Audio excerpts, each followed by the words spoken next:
তেল নিতে আসলাম। 300 টাকার দেন। হ্যাঁ,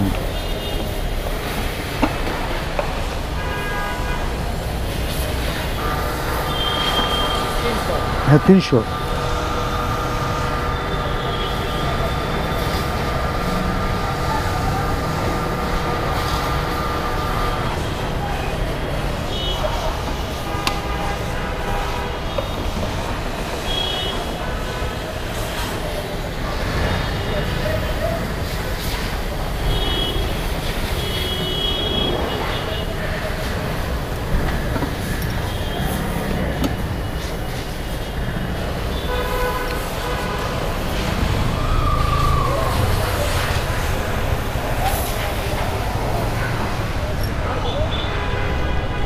hello guys, welcome to my another blogs ব্রুম বাংলা ভিউয়ার্স। আজকে আমি আপনাদের সামনে হাজির হয়েছি FZS version 2 long time user review নিয়ে। এই বাইকটি চালিয়েছি, দেখতে পাচ্ছেন 20,516 কিলো এখন।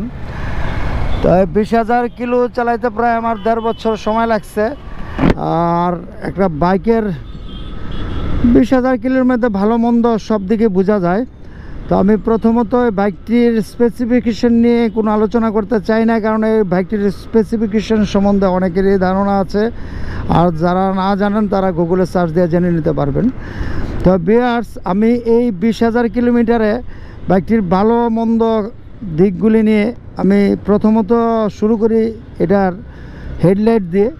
এটার যে স্টক হেডলাইট ছিল সেটার আলো সাফিসিয়েন্ট না, যেহেতু হ্যালোজেন বাল্ব, স্টকে হ্যালোজেন বাল্বের হেডলাইট, টেল লাইট এবং ইন্ডিকেটর লাইট, ওইগুলি আমার প্রবলেম হয় না। কিন্তু রাত্রে রাইড করতে গিয়ে এই হ্যালোজেনের আলো যথেষ্ট পরিমাণ না, যার কারণে এটা আমি বাইক কেনার কিছুদিনের মধ্যেই এলইডিতে কনভার্ট করেছিলাম। 1 নম্বর। 2 নম্বর হলো এটার মিটার নিয়ে আমার যথেষ্ট পরিমাণ আপত্তি আছে। এই বাইকটি 2024 সালে এসেও বাইকটির কোনো মিটারে আপডেট করা হয়নি। এই মিটারের প্রথম সমস্যা হচ্ছে ঘড়ি নেই। কোথাও যেতে হলে আসলে বারবার মোবাইল খুলে তো আর টাইম দেখা যায় না। দ্বিতীয়ত এটা আর হলো কি বলে ট্রিপ মিটার একটি, এর চেয়ে অনেক কম বাজেটের অনেক কম দামি বাইকেও ট্রিপ মিটার মিনিমাম 2টা থাকে। কারণ 2টা না থাকলে প্রথমত একটা ট্রিপ মিটারের মাধ্যমে ইঞ্জিন অয়েলের হিসাব রাখতে হয়। দ্বিতীয়ত কোথাও যদি যেতে হয়, যদি কত কিলোমিটার গেলাম এটা মানে ডিস্টেন্সটা নির্ধারণ করার জন্য আসলে দ্বিতীয় একটা ট্রিপ মিটার লাগে, সেটা নাই। তো এখনও এই 24 সালে এসে বাইকটা আবারও লঞ্চ করেছে এবং এই মিটারটাই আছে, এই হেডলাইটই আছে। এটা হলো নেগেটিভ সাইড। আর এখনও কেন মানুষ এই বাইকটা এত কিনতেছে, মানে এই 24 সালে এই বাজেটের মধ্যে অনেকগুলি বাইক থাকার পরও এই বাইকটা খুব ভালোই চলতেছে। আমার মনে হয় 150 সিসি যে কটা বাইক আছে, সবচেয়ে বেশি বিক্রিত বাইক হলো FZS2 আর S ভার্সন 2 বাইকটি। এর অনেকগুলো অবশ্য পজিটিভ দিকও আছে, যেমন বাংলাদেশে প্রথম দিকে যে কয়টা বাইক প্রিমিয়াম বাইক ছিল, এর মধ্যে 2016 সালের দিকে এই FZS ভার্সন 2 বাইকটি প্রিমিয়াম বাইকের কাতারে ছিল। এর মূল কারণ হলো এই বাইকটির ফেটি টায়ার, মানে 140 সেকশনের পিছনের টায়ার এবং সামনে 100/80 সাইজের টায়ারের কারণে এটার কন্ট্রোলিংটা হেভি জুস এবং ব্যালেন্সও ভালো এবং কমফোর্টের দিকে অনেক ভালো কমফোর্ট পাওয়া যায় বাইকটিতে।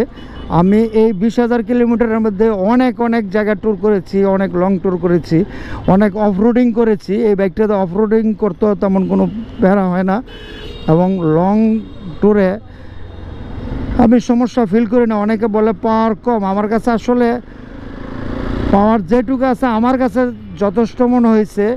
কারণ হলো হ্যাঁ, ওভারটেক করতে সামান্য একটু প্যারা হয়। আসলে FZS ভার্সন 2 বাইক যদি আপনার এমটির সাথে তুলনা করেন তাইলে তো আর হবে না ভাই।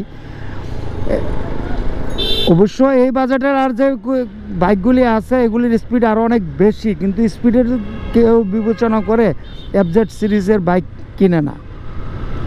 FZ-S version 2, version 3, version 4, x এবং ডিলাক্স এই সবগুলির ইঞ্জিন স্পেসিফিকেশান এক এবং সবগুলির গতি এক, টর্ক বলেন পাওয়ার বলেন সব সেম ইভেন ফেজার পর্যন্ত এই একই ইঞ্জিন দিয়ে ইয়ামাহা বেশ কয়েকটা বাইক বাজারে লঞ্চ করেছে, সবগুলি ভালো চলেছে।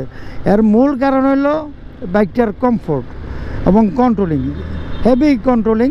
তো আমি এখন আলোচনা করতে যাচ্ছি এই 20,000 কিলোমিটারের মধ্যে আমি বাইকটার কি চেঞ্জ করতে হয়েছে। যাক, আমি এখন জ্যামে আছি, পরে কথা বলি।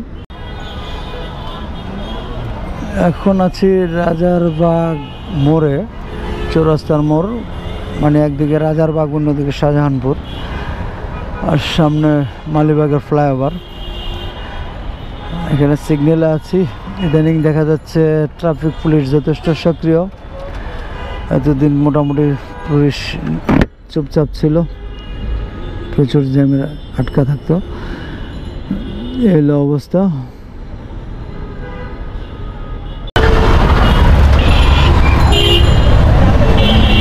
সিগন্যাল ছাড়ার আগেই দেখেন কি অবস্থা, আসলে সিগন্যালগুলি দেখেন ডাইনে যাব,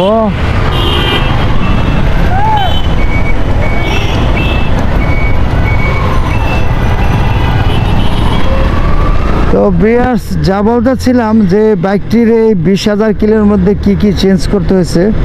প্রথমত আমার চেঞ্জ করতে হয়েছে ব্রেক প্যাড, এ পর্যন্ত সামনের দুইটা এবং পিছনের দুইটা করে ব্রেক প্যাড চেঞ্জ করতে হয়েছে। দ্বিতীয়ত চেঞ্জ করতে হয়েছে বল রেসার, মনে হয় 16-17 হাজার কিলোর মধ্যে, বেশি দিন আগে না, 15,000-এর পরে বল রেসার চেঞ্জ করতে হয়েছে।